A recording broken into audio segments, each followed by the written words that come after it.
Have you ever noticed how sometimes it feels easier to open up to a stranger than to someone who has known you for years? You might find yourself telling a taxi driver about your relationship problems, confessing your fears to someone you just met online, or sharing personal struggles with a coworker you barely know, while staying completely guarded around your closest friends. It sounds strange at first. After all, friends are supposed to be the safe ones. They know us, they care about us, they have history with us. So why is it that, in certain moments, we trust strangers more than the very people who stand beside us in our everyday lives? This paradox reveals something deeply human about how trust actually works.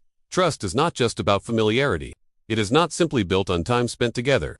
Instead, trust is shaped by vulnerability, expectation, judgment, identity, and risk. When we talk about trusting someone, we are really talking about the emotional cost of being seen and the potential consequences of that exposure. One of the most powerful reasons we sometimes trust strangers more than friends is the absence of history. Friends come with context. They have watched us succeed and fail. They remember our embarrassing moments. They have seen patterns in our behavior that we may not even notice. When we confide in them, we know our words will be filtered through everything they already know about us. That history can feel heavy. It can make us fear that whatever we reveal will permanently change how they see us. Strangers, on the other hand, offer a blank slate.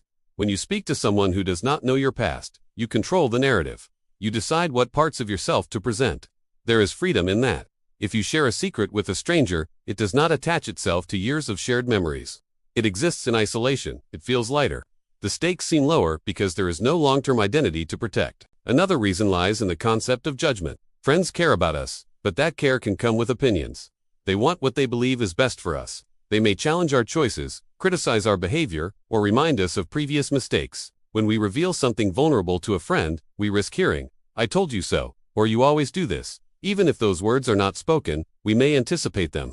That anticipation alone can be enough to silence us. With strangers, the dynamic is different. Because they are not deeply invested in our lives, their reaction often feels more neutral. We imagine that they will listen without attaching our confession to a pattern. We imagine they will not hold our vulnerability against us later. The stranger does not have emotional leverage over us. If the interaction goes badly, we can walk away. There is comfort in that temporary nature. There is also the psychological phenomenon sometimes called the stranger on a train effect. When people know they are unlikely to see someone again, they feel safer revealing personal details. The temporary setting reduces the fear of long-term consequences. Think about moments when people share deeply personal stories during flights, long rides, or even in online forums. The anonymity creates a protective shield. You are exposed, but only partially, and only for a moment. In friendships, the opposite is true. These are ongoing relationships. What you say today might resurface next week, next year, or in a future argument. The permanence of friendship can make vulnerability feel riskier. You are not just sharing information, you are adding to a shared archive that might shape how you are treated moving forward. Another layer to consider is the fear of disappointing those who know us best. Friends often hold certain expectations about who we are. They see us as responsible, strong, confident, or dependable. When we struggle, we worry that revealing weakness will disrupt that image. We do not want to let them down. We do not want to become smaller in their eyes. Strangers, however, have no fixed image of us. We do not feel responsible for maintaining a role. We can admit to confusion, fear, jealousy, or insecurity without worrying that we are contradicting a carefully constructed identity.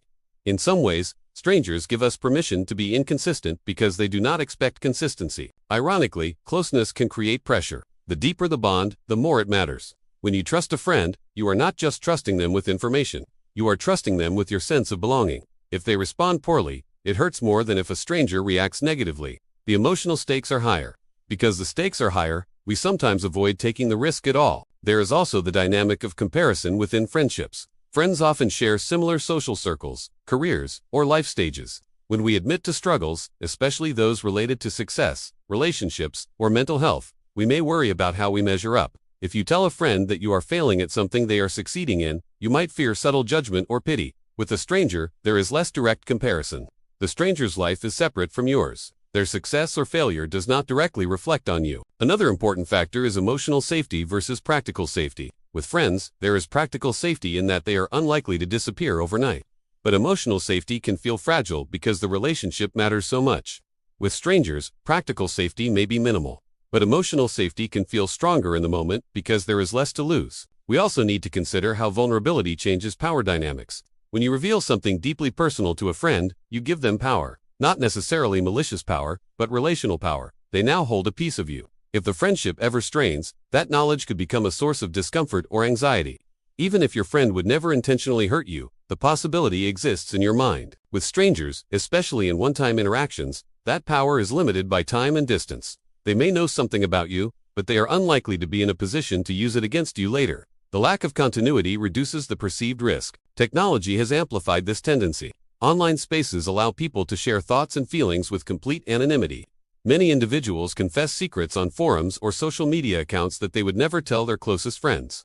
The screen creates distance. You can log off, you can delete your account, you can reinvent yourself.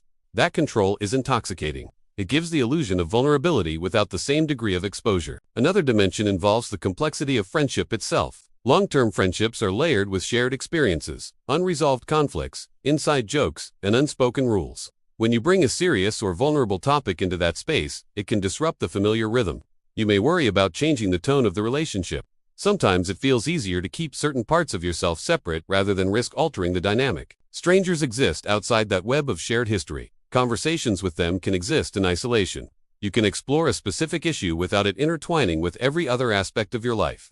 That compartmentalization feels manageable. It is also worth exploring how trust develops differently depending on context. In structured environments such as therapy, support groups, or even certain workplaces, people may feel encouraged to share openly with individuals who were strangers just days earlier. The setting provides a framework. There are rules about confidentiality, empathy, and listening. That structure can make vulnerability feel safe. In contrast, friendships often lack explicit frameworks for emotional disclosure.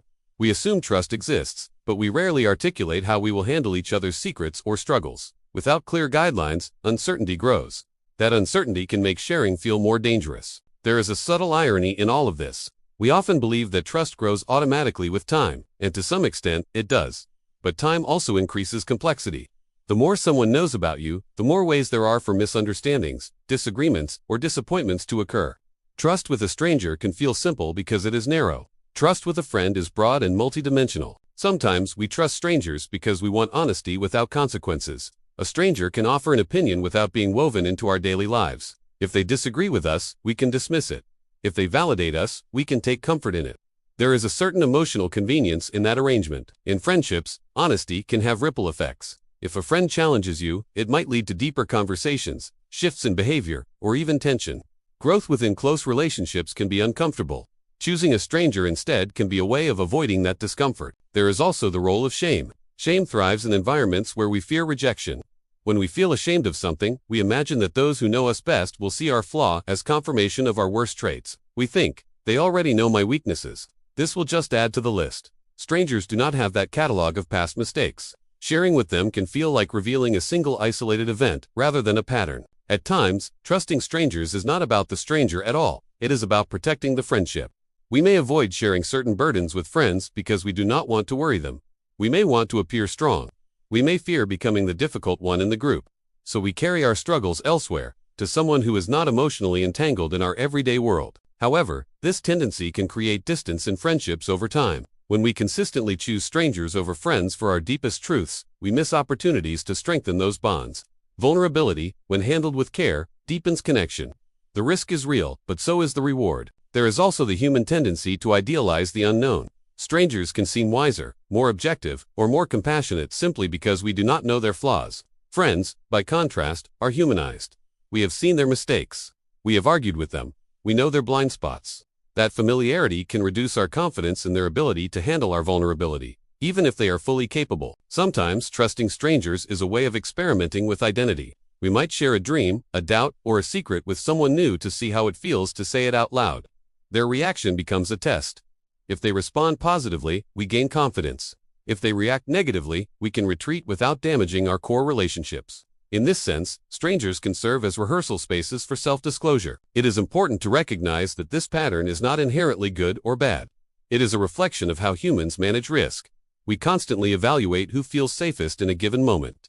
Safety is not only about love or loyalty, it is about perceived consequences. Sometimes the person who loves us most also has the greatest capacity to hurt us, simply because their opinion matters so deeply. Friendships also involve mutual knowledge. When you tell a friend something vulnerable, you know they will interpret it through their understanding of you. That can be comforting, but it can also feel confining. With a stranger, you can be more selective. You can share a fragment of yourself without exposing the whole picture. That partial vulnerability can feel more controllable. Another aspect is emotional timing. There are moments when we are not ready to face the full weight of a friend's concern. Friends may want to help, fix, or intervene. A stranger might simply listen. Sometimes all we want is a witness, not a solution. The simplicity of that exchange can feel refreshing. It is also possible that we underestimate our friends. We may assume they will judge us harshly, when in reality they would respond with empathy. Our fear of rejection can distort our perception.